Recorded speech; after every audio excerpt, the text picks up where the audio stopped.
Welcome to our Tele Classes. নমস্কাৰ আপোনালোক সকলোকে স্বাগতম জনাইছো অন্য এটা ভিডিঅ' লৈ আজি আমাৰ এই চেনেলটোত বিভিন্ন ধৰণৰ কম্পিটিটিভ এক্সামৰ বিভিন্ন ধৰণৰ টপিকৰ ওপৰত আলোচনা কৰা হয় আৰু আজি এই ভিডিঅ'টোত ইউজিচিনে 2025ৰ জেনেৰেল পেপাৰখনৰ সিলেবাছখন অৰ্থাৎ পেপাৰ 1 সিলেবাছখনৰ ভিতৰতনো কি কি আছে আপোনালোকক দেখাম আৰু আলোচনা কৰিম আৰু এই পেপাৰ 1খনৰ সিলেবাছখন আলোচনা কৰাৰ লগতে পেপাৰ 1খনৰ গোটেই কথাখিনি অলপ অসমীয়াটো আমি এটা আইডিয়া দিবলৈ বিচাৰিম গতিকে দেৰি নকৰি ভিডিঅ'টো আৰম্ভ কৰোঁ বলক তেনেহ'লে ইউনিভাৰ্চিটি গ্ৰেণ্ট কমিশ্যন ইউজিচিনে general paper on teaching and research aptitude এই ছাবজেক্টটোৱে হৈছে general paper on teaching and research aptitude code নম্বৰটো ইয়াত দিয়া নাই পেপাৰ 1 আৰু ইয়াৰ প্ৰথম কথাখিনি আছে যে the main objective is to assess the teaching and research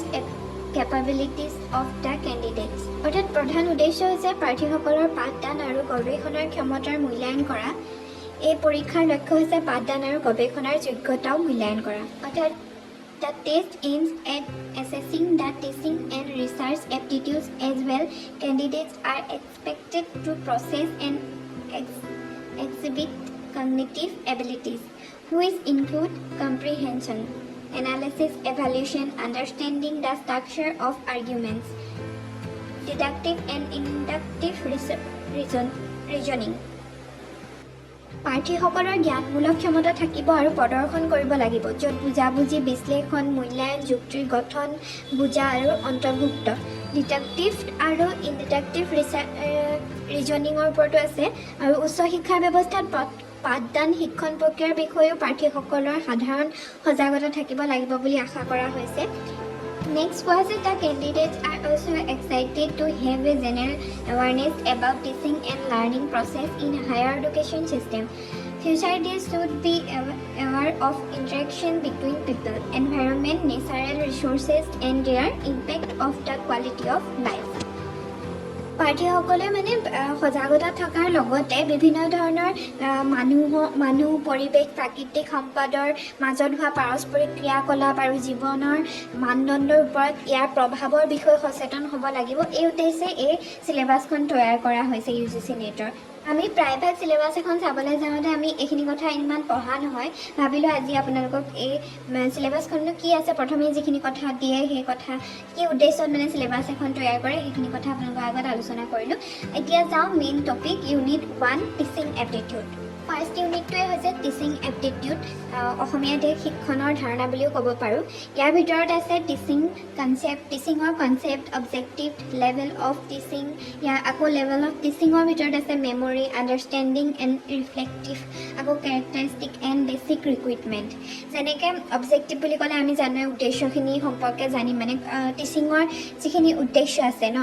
objective আছে সেইখিনি সম্পৰ্কে আমি আলোচনা কৰিব লাগিব level of teaching memory understanding and reflective এইবিলাক হৈছে পাঠদানৰ যিখিনি স্তৰ লেভেল অফ টিচিং কিছুমান স্তৰ আছে ন পাঠদানৰ সেই স্তৰ সম্পৰ্কে আমি আলোচনা কৰিব লাগিব তাৰ ভিতৰত আকৌ এই আণ্ডাৰষ্টেণ্ডিং মেমৰি লেভেল অৰ্থাৎ স্মৃতি বুজাবুজি বা বোধ আৰু প্ৰতিফলন বা প্ৰতিক্ৰিয়া অৰ্থাৎ আণ্ডাৰষ্টেণ্ডিং এণ্ড ৰিফ্লেক্টিভ এই কথাসমূহ আমি আলোচনা কৰিব লাগিব তো নেক্সট আহিলে কেৰেক্টাৰিষ্টিক এণ্ড বেচিক ৰিকুইটমেণ্ট তাৰ যিখিনি বৈশিষ্ট্য কেৰেক্টাৰিষ্টিক এণ্ড বেচিক ৰিকুইটমেণ্ট বৈশিষ্ট্য আৰু মৌলিক প্ৰয়োজনীয়তা কি আছে টিচিঙৰ ভিতৰত টিচিং এপ্টিটিউডত এই কথাখিনি আমি ভালদৰে জানিব লাগিব নেক্সট আহিলে আকৌ লাৰ্ণাৰ কেৰেক্টাৰিষ্টিক্স এইখিনি আকৌ শিক্ষাৰ্থীৰ বৈশিষ্ট্য কেনেধৰণৰ সেইখিনি কথা আহিলে characteristics of adolescence and adult learner এইখিনি শিক্ষাৰ্থীৰ বৈশিষ্ট্য শিকোৱা আৰু প্ৰাপ্তবয়স্ক শিক্ষাৰ্থীৰ বৈশিষ্ট্য কেনেকুৱা ধৰণৰ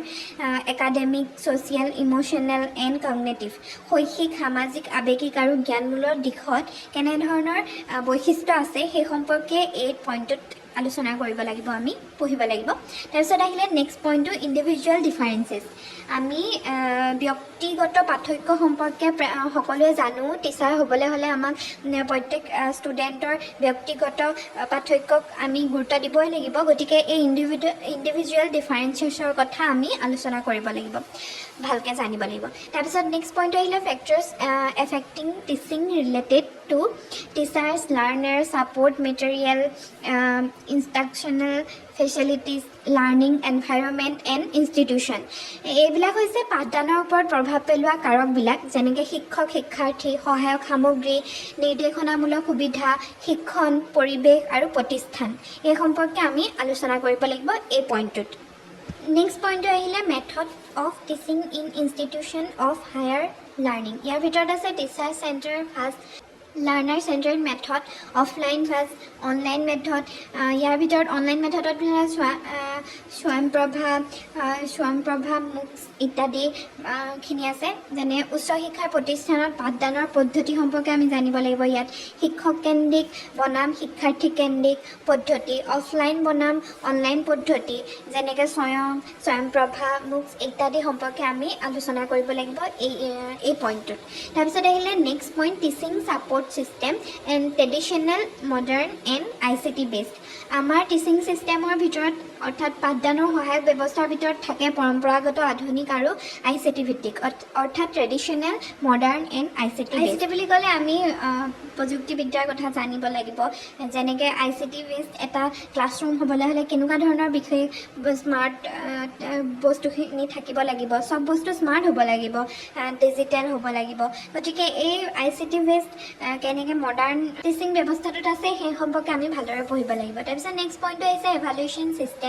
element and types of evaluation in choice based credit system in higher education computer based testing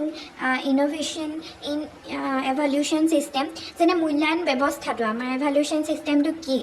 আৰু evaluation systemটো ভিতৰত সোমাই থকা মূল্যায়নৰ উপাদান অৰ্থাৎ element and types of evaluation in choice based অৰ্থাৎ উচ্চ শিক্ষাত পছন্দ ভিত্তিক ক্ৰেডিট ব্যৱস্থাৰ মূল্যায়ন আমি কম্পিউটাৰ ভিত্তিক পৰীক্ষা মূল্যায়ন ব্যৱস্থাত উদ্ভাৱনকাৰী এই সম্পৰ্কে আমি কথাখিনি আলোচনা কৰিব যেনেকৈ আমি এটা চইচ বেছ ক্ৰেডিট আমি নিজে চইচ কৰি ল'ব পৰা ক্ৰেডিট চিষ্টেমটোৰ কথা আলোচনা কৰিব লাগিব এইটো হায়াৰ এডুকেশ্যনত কেনেধৰণৰ প্ৰভাৱ পৰা হৈছে কম্পিউটাৰ বেছ টেষ্টিংবিলাক কেনেধৰণে আমি এতিয়া যেনেকৈ UGC নেটৰ পৰীক্ষাটো দিবলৈ যাওঁতে আমিতো এই CBT বেছতেইতো যাওঁ পৰীক্ষা দিবলৈ যেনে কম্পিউটাৰ বেছ টেষ্টিঙৰ দ্বাৰাইতো আমি পৰীক্ষা দিব যাওঁ তেনেধৰণৰ আজিকালি প্ৰায়বোৰ পৰীক্ষাই সেই কম্পিউটাৰ বেছ টেষ্টিঙতেইতো হয় সেই সম্পৰ্কেতো আমি আলোচনা কৰিব পাৰিব লাগিব জানিব লাগিব তাৰ বিষয়ে আমি যেনেধৰণৰ পৰীক্ষা দি আহিছোঁ যে ক্ৰেডিট ছিষ্টেমত আমাৰ পৰীক্ষা ব্যৱস্থাবিলাক হৈছে আমাৰ পেপাৰবিলাক চইচ কৰিব লগা হৈছিল এভালুৱেশ্যনটো কেনেকুৱা ধৰণৰ আছে গোটেই কথাখিনি আমি ভালদৰে পঢ়িব লাগিব তেতিয়াহে আমি ইয়াৰ ভিতৰৰ পৰা যেনেধৰণৰে কুৱেশ্যন নাহক আমি তেতিয়া কৰিব পাৰিম তাৰপিছত নেক্সট ইউনিটটো আহিলে ইউনিট 2 সেইটো হৈছে ৰিচাৰ্চ এপ্টিটিউড ৰিচাৰ্চ এপ্টিটিউড কি অৰ্থাৎ অসমীয়াত ক'বলৈ গ'লে গৱেষণাৰ যোগ্যতাৰ বিষয়ে জানিব লাগিব ৰিচাৰ্চ এপ্টিটিউডৰ অৰ্থটো research aptitude meaning type and characteristics positivism and post positivism approaches to research এই কথাখিনি আমি জানিব লাগিব অৰ্থাৎ গৱেষণা কি গৱেষণাৰ প্ৰকাৰ অৰ্থ আৰু গৱেষণাৰ ক্ষেত্ৰত কেনেধৰণৰ বিষয় থাকে এই সম্পৰ্কে আমি এই ইউনিটটোত আমি জানিব লাগিব ফাৰ্ষ্ট পইণ্টটোত তাৰপিছত নেক্সট পইণ্ট আহিলে method of research experimental descriptive historical qualitative and quantitative method গৱেষণা পদ্ধতি এটা আলোচনা কৰিবলৈ যাওঁতে এক্সপেৰিমেণ্টেল পৰীক্ষামূলক ডেছক্ৰিপটিভ বৰ্ণনামূলক হিষ্টৰিকেল ঐতিহাসিক কোৱালিটিভ গুণগত আৰু কোৱান্টিটিভ পৰিমাণগত পদ্ধতি সম্পৰ্কে আমি জানিব লাগিব এটা ৰিচাৰ্চ আমি কৰিবলৈ যোৱাৰ আগতো আমি সেই ৰিচাৰ্চটো কোনটো মেথডত আমি কৰিম এক্সপেৰিমেণ্টেলতে কৰিম নে ডেছক্ৰিপটিভতে কৰিম নে হিষ্টৰিকেল মেথডটোৰ ওপৰতে কৰিম নে ওপৰতে নহয় ঠিক মানে যিটো ৰিচাৰ্চ আমি কৰিম সেই ৰিচাৰ্চটো কোনটো মেথড লৈ আমি কৰিম সেই সম্পৰ্কে আমি জানিব লাগিব সেই কোৱালিটিভ এণ্ড কোৱান্টিটিভ মেথডৰ লৈ কৰিম নে এনেধৰণৰ আৰু প্ৰত্যেকটো যদি চাবলৈ যাওঁ তেতিয়া আমি বিভিন্ন ধৰণৰ মেথড আমি প্ৰয়োগ কৰিব তাত দৰকাৰ হয় যদি সায়েন্স ৰিলেটেড কিবা এটা আমি ৰিচাৰ্চ কৰিবলৈ যাওঁ তেতিয়া এক্সপেৰিমেণ্টেল ৰিচাৰ্চটো বেছিভাগ প্ৰয়োজন হয় বুলি জানো যদি আমি আগৰ পুৰণি হিষ্টৰিকেল কিবা যদি আমি কথা আমি ৰিচাৰ্চ কৰিবলৈ যাওঁ তেতিয়া অবভিয়াছলি হিষ্টৰিকেল মেথডটো অৰ্থাৎ ঐতিহাসিক পদ্ধতিটোৱে আমি ব্যৱহাৰ কৰিব লাগিব ঠিক তেনেধৰণৰ মানে বিষয়বিলাক সেই সম্পৰ্কেতো আমি ভালকৈ জানিব লাগিব কেতিয়াবা আহিব পাৰে তেনেধৰণৰ কুৱেশ্যন তাৰপিছত এইবাৰ ষ্টেপ অফ ৰিচাৰ্চ আমি এটা ৰিচাৰ্চ কৰিবলৈ যাওঁতে হায়াৰ এডুকেশ্যনৰ আমাৰ ৰিচাৰ্চটো এটা বিশেষ প্ৰয়োজনীয় টপিক আৰু ৰিচাৰ্চ এটা কৰিবলৈ আমি বিভিন্ন ধৰণৰ ষ্টেপ আগত লৈ পেলাই অৰ্থাৎ গৱেষণাৰ পদক্ষেপ কিছুমান লৈ আমি আগবাঢ়িব লাগিব এই ষ্টেপসমূহ কি এই ষ্টেপসমূহৰ এখন নেক্সট আহিলে thesis and article writing format and stylish thesis আৰু প্ৰবন্ধ লিখাৰ ৰেফাৰেঞ্চিভ বিন্যাস আৰু শৈলীবিলাক আমি কেনেধৰণে আমি এটা ৰিচাৰ্চ কৰি গ'লোঁ হৈ গ'ল কিন্তু তাত আমি এতিয়া লাষ্টত আৰ্টিকেল লিখিবলৈ হ'লে আমি কেনেকুৱা ষ্টাইল ব্যৱহাৰ কৰিব লাগিব আমি ফৰ্মেটটো কেনেধৰণৰ আমি ব্যৱহাৰ কৰিব লাগিব ৰেফাৰেঞ্চিং কেনেধৰণৰ দিব লাগিব কি শৈলীত আমি দিব লাগিব সেই কথাখিনি আহিব তাৰপিছত আহিলে application of ICT in research গৱেষণা এটাত মানে ICTৰ প্ৰয়োজন কেনেধৰণৰ আমি এতিয়া যদি চাওঁ আগতে আমি যিয়ে ৰিচাৰ্চ নকৰোঁ কিয় ICTৰ ইমান প্ৰভাৱ আমি দেখিবলৈ পোৱা নাযায় কিন্তু বৰ্তমান আমি চবফালেতো আমাৰ ডিজিটেলেই হৈ গ'ল চব বস্তু আমি এতিয়া ৰিচাৰ্চ এটা কৰিবলৈ গ'লে আমাৰ ICTৰ বিশেষভাৱে প্ৰয়োজন হয় যিকোনো বিষয়তে নহওক আমি এটা মোবাইল লৈও আমি বহুত ধৰণৰ আমি ৰিচাৰ্চত আমাক বহুত ধৰণৰ সহায় কৰিব পাৰে মোবাইল এটাই ঠিক তেনেধৰণৰ আমি ৰিচাৰ্চৰ বিষয়ে আমি ICTৰ প্ৰয়োগ কেনেধৰণৰ হয় সেই সম্পৰ্কে আলোচনা কৰিব লাগিব নেক্সট পইণ্ট আহিলে ৰিচাৰ্চ এথিক্স গৱেষণাৰ নৈতিকতা আমি এটা গৱেষণা কৰিব লাগিলে আমি শুদ্ধ পথতকৈ গৱেষণাটো কৰিব লাগিব আমি নেতিবাচক কিছুমান কথা আনি পেলাই আমি ৰিচাৰ্চ এটা কৰিব নোৱাৰোঁ আমাৰ মনটো শুদ্ধ হ'ব লাগিব আমি কিবা এটা ৰিচাৰ্চ কৰিবলৈ হ'লে আমি সেই ৰিচাৰ্চটো শুদ্ধ এটা তথ্য আমি তাত দিব লাগিব আমি আমাৰ বোলে ৰিচাৰ্চটো ভাল কৰিব লাগে সেইটো কাৰণে আমি বেলেগৰ ৰিচাৰ্চ এটা নকল কৰি পেলাই উঠাই দিছোঁ সেইটো আমাৰ এথিক ৰিচাৰ্চত নপৰিব মানে গৱেষণাৰ নৈতিকতাত সেই বিষয়টো নপৰিব গতিকে এই বিষয়সমূহ আমি এই পইণ্টত আলোচনা কৰিব লাগিব নেক্সট ইউনিট হ'ল কম্প্ৰিহেনশ্যন 3 নম্বৰ ইউনিট আৰু এই ইউনিটটোত প্ৰায়ভাগ আমাৰ 5 নম্বৰৰ কুৱেশ্যনে আহে 5টা কুৱেশ্যনে আহে আৰু সেই 5টা কুৱেশ্যনৰ কাৰণেতো আমি ভালকৈ এতিয়া জানিব লাগিব ন এটা পেছেজ দিয়া থাকিব আৰু সেই পেছেজটোৰ ভিতৰৰ পৰা আমি 5টা কুৱেশ্যন দিব আৰু সেই 5টা কুৱেশ্যন আমি কৰি দিব লাগিব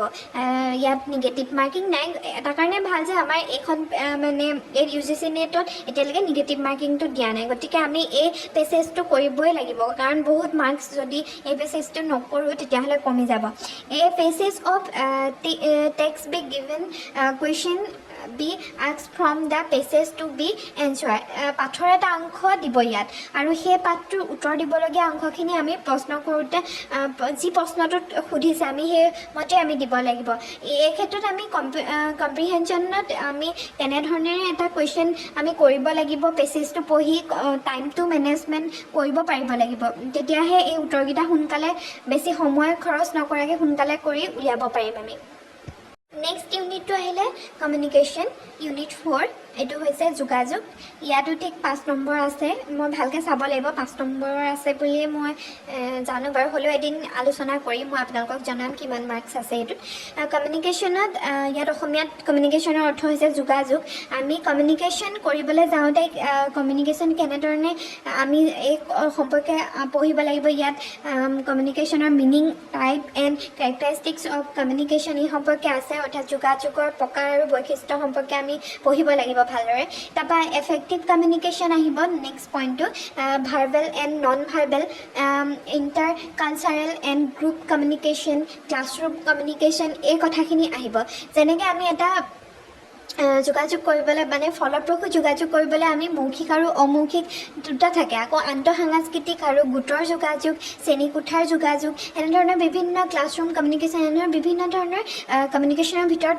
বিষয় থাকে আৰু এই সম্পৰ্কে আমি আলোচনা কৰিব লাগিব তাৰপিছত নেক্সট পইণ্ট আহিলে বেৰিয়াৰ টু এফেক্টিভ কমিউনিকেশ্যন আমি ভাল ফলপ্ৰসূ যোগাযোগ আমি কৰিবলৈ যাওঁতে আমাৰ কিছুমান বাধা আহি পৰে আৰু সেই বাধাখিনিনো কি সেই সম্পৰ্কে এই ইউনিটটোত আলোচনা কৰিব লাগিব এই পইণ্টটোত তাৰপিছত আহিলে মাছ মিডিয়া এণ্ড ছ'চাইটিৰ ভিতৰত অৰ্থাৎ গণমাধ্যম আৰু সমাজৰ ভিতৰত আমি কেনেধৰণৰ বিষয়সমূহ আমি পঢ়িব লাগিব সেই সম্পৰ্কে আমি ভালদৰে চাই মেলি যেনেধৰণৰ কুৱেশ্যন আহে যাতে আমি চব কৰিব পাৰোঁ তেনেধৰণে আমি এই বিষয়টো পঢ়িব লাগিব এতিয়া 14 মিনিটমান হৈ গ'ল, সেইটো কাৰণে ভিডিঅ'টো ইমানতে সামৰণি মাৰিছোঁ। নতুনকৈ আৰু এটা ভিডিঅ' বনাম, সেইটোত 5 নম্বৰ ইউনিটৰ পৰা আলোচনা কৰিম, মেথমেটিকেল ৰিজনিং এণ্ড এপ্টিটিউডটোৰ পৰা। আৰু আজিহে যদি এই ভিডিঅ'টোত আপোনালোকে উপকৃত হ'ল যেন লাগিলে, তেনেহ'লে কমেণ্ট এটা কৰি জনাই আপোনালোকে ছাপোৰ্ট কৰিব বুলি আশা থাকিল। ধন্যবাদ।